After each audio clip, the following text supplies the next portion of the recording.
सीताराम रामायण आप श्रवण कर रहे हैं। बालकांड भाग 12वां। अब रघुपति पद पंकरूह हिय धरि पाए प्रसाद, कहो जुगल मुनि वर्य कर मिलन सुभग संवाद। सियावर रामचंद्र की जय। बड़े प्यार से श्रवण कीजिए, कथा आरंभ हो रही है।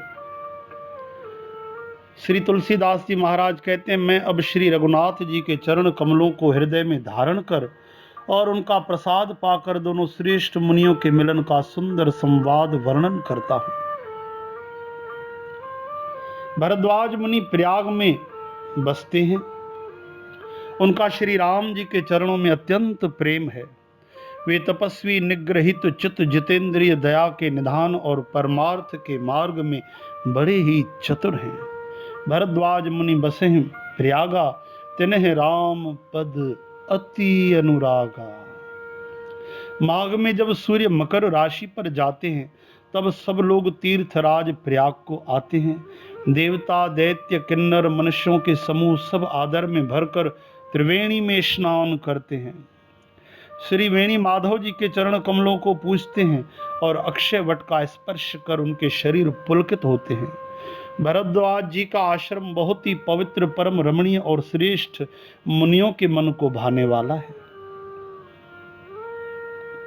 तीर्थराज प्रयाग में जो स्नान करने जाते हैं उन ऋषि मुनियों का समाज वहां भरद्वाज जी के आश्रम में जुटता है। प्रातः काल सब उत्साह में भरकर स्नान करते हैं और फिर परस्पर भगवान के गुणों की कथाएं कहते हैं। ब्रह्म का निरूपण, धर्म का विधान और तत्वों के विभाग का वर्णन करते हैं तथा ज्ञान वैराग्य से युक्त भगवान की भक्ति का कथन करते हैं। ब्रह्म निरूपण, धर्म विधि, वर्ण तत्व विभाग, कहें भगति भगवंत के संयुत ज्ञान विराग। सियावर रामचंद्र की जय।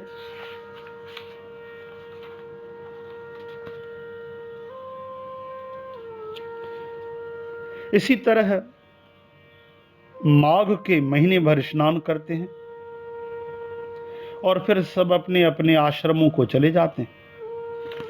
हर साल वहां इसी तरह बड़ा आनंद होता है। मकर में स्नान करके मुनिगण चले जाते हैं।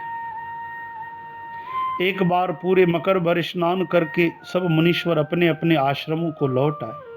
परम ज्ञानी याज्ञवल्क्य मुनि को चरण पकड़कर भरद्वाज जी ने रख लिया। आदर में भरकर उनके चरण कमल धोए और बड़े ही पवित्र आसन पर उन्हें बिठाया। पूजा करके मुनि याज्ञवल्क्य जी के सुंदर यश का वर्णन किया और फिर अति पवित्र कोमल वाणी से बोले, हे नाथ, मेरे मन में एक बड़ा संदेह है। वेदों का तत्व सब आपके मुट्ठी में है, अर्थात आप ही वेदों का तत्व जानने वाले होने के कारण मेरा संदेह दूर कर सकते हैं। पर उस संदेह को कहते मुझे डर लगता है और लज्जा आती है। भय इसलिए कि कहीं आप यह न समझे कि मेरी परीक्षा ले रहा है, और लाज इसलिए कि इतनी आयु बीत गई अब तक ज्ञान हुआ नहीं, और यदि नहीं कहता तो बड़ी हानि होती है क्योंकि अज्ञानी बना रहता हूं। हे प्रभु, संत लोग ऐसी नीति कहते हैं और वेद पुराण तथा मुनिजन भी यही बतलाते हैं कि गुरु के साथ छिपाव करने से हृदय में निर्मल ज्ञान नहीं होता।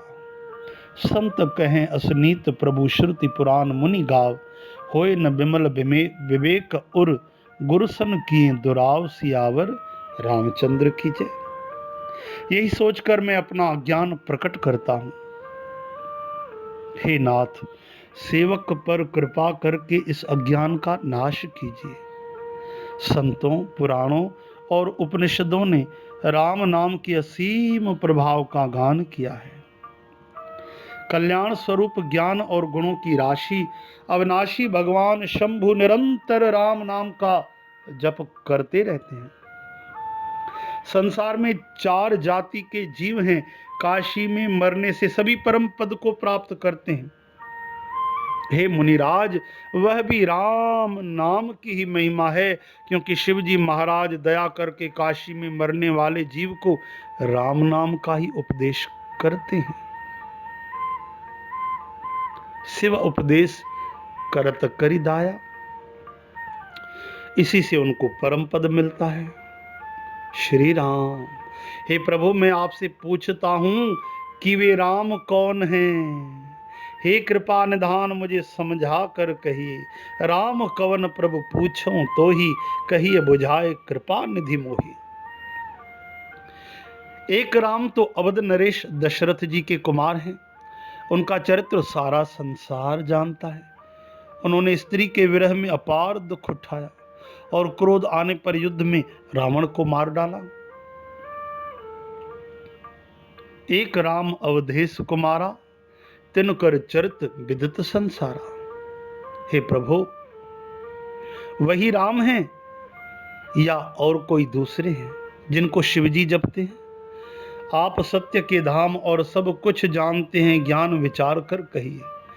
प्रभु सोई राम की अपर को जाहि जपत त्रिपुरारी, सत्य धाम सर्वज्ञ तुम कहो, विवेक विचार सियावर रामचंद्र की जय। हे नाथ, जिस तरह से मेरा यह भारी भ्रम संदेह मिट जाए, आप वही कथा विस्तार से कहिए। इस पर याज्ञवल्क्य जी मुस्कुरा कर बोले, श्री रघुनाथ जी की प्रभुता को तुम जानते हो। तुम मन वचन और कर्म से श्री राम जी के भक्त हो। तुम्हारी चतुराई को मैं जान गया। तुम श्री राम जी के रहस्यमय गुणों को श्रवण करना चाहते हो, इसी से तुमने ऐसा प्रश्न किया है, मानो बड़े ही मूढ़ हो। जाग बल्क बोले मुस्काई, तुम्हें विदित रघुपति प्रभुताई। राम भगत तुम मन क्रम बानी, चतुराई तुम्हारी मैं जानी। चाहो सुने राम गुण गूढ़ा, कीन्हो प्रश्न मनहो अति मूढ़ा। हे तात, तुम आदर में भरकर मन लगाकर सुनो, मैं श्री राम जी की सुंदर कथा कहता हूं। बड़ा भारी अज्ञान विशाल महिषासुर है। श्री राम जी की कथा उसे नष्ट कर देने वाली भयंकर काली जी हैं। श्री राम जी की कथा चंद्रमा की किरणों के समान है, जिसे संत रूपी चकोर सदा पान करते हैं। राम कथा शशि किरण समाना, संत चकोर करें जेहि पाना। ऐसा ही संदेह पार्वती जी ने किया था, तब महादेव जी ने विस्तार से उसका उत्तर दिया था। अब मैं अपनी बुद्धि के अनुसार वही उमा और शिव जी का संवाद कहता हूं। वह जिस समय और जिस कारण से हुआ, उसे ही मुनि तुम सुनो, तुम्हारा विषाद मिट जाएगा। कहो सोमति अनुहारी, अब उमा शंभु संवाद। भयों समय जेहि हेतु, जेहि सुन मुनि मिटे विषाद। सियावर रामचंद्र की जय। एक बार त्रेता युग में शिव जी अगस्त्य ऋषि के पास गए। उनके साथ जगत जननी भवानी सती जी भी थी। ऋषि ने सारे जगत के ईश्वर जानकर प्रभु भोलेनाथ भंडारी जी का पूजन किया। मुनिवर अगस्त्य जी ने राम कथा विस्तार से कही, जिसको महेश्वर ने परम सुख मानकर सुना। फिर ऋषि ने शिव जी से सुंदर हरि भक्ति पूछी और शिव जी ने उनको अधिकारी पाकर रहस्य सहित भक्ति का निरूपण किया। एक बार त्रेता जुग माही, शंभु गए कुंभज ऋषि पाही। अगस्त ऋषि को कुंभज ऋषि भी कहते हैं। संग सती जग जननी भवानी, पूछे ऋषि अखिलेश्वर जानी। श्री रघुनाथ जी के गुणों की कथाएं कहते सुनते कुछ दिनों तक शिव जी वहां रहे। फिर मुनि से विदा मांगकर शिव जी दक्ष कुमारी सती जी के साथ घर यानी कैलाश को चले। उन्हीं दिनों पृथ्वी का भार उतारने के लिए श्री हरि ने रघुवंश में अवतार लिया था। श्री राम सीताराम, वे अविनाशी भगवान उस समय पिता के वचन से राज का त्याग करके तपस्वी या साधु वेश में दंडक वन में विचर रहे थे। शिव जी हृदय में विचारते जा रहे थे कि भगवान के दर्शन मुझे किस प्रकार हों। प्रभु ने गुप्त रूप से अवतार लिया है, मेरे जाने से सब लोग जान जाएंगे। श्री शंकर जी के हृदय में इस बात को लेकर बड़ी खलबली उत्पन्न हो गई, परंतु सती जी इस भेद को नहीं जानती थी। तुलसीदास जी कहते हैं कि शिव जी के मन में भेद खुलने का डर था, परंतु दर्शन के लोभ से उनके नेत्र ललचा रहे थे।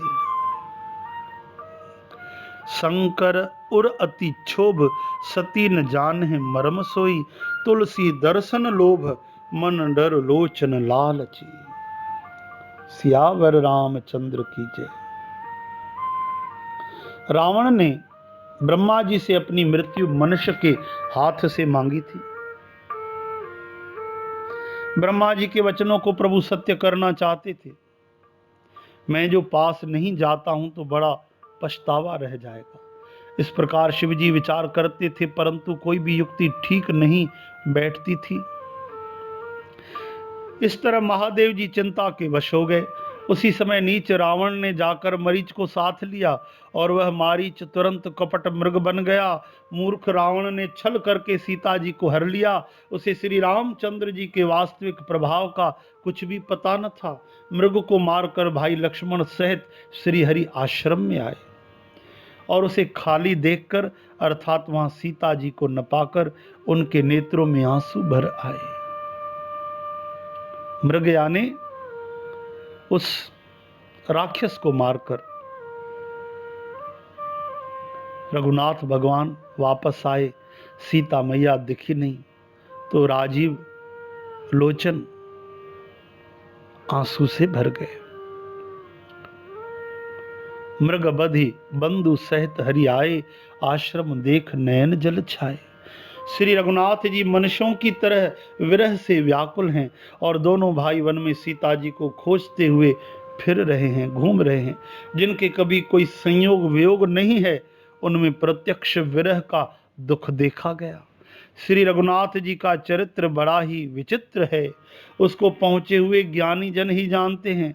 जो मंद बुद्धि हैं वे तो विशेष रूप से मोह के वश होकर हृदय में कुछ दूसरी ही बात समझ बैठते हैं।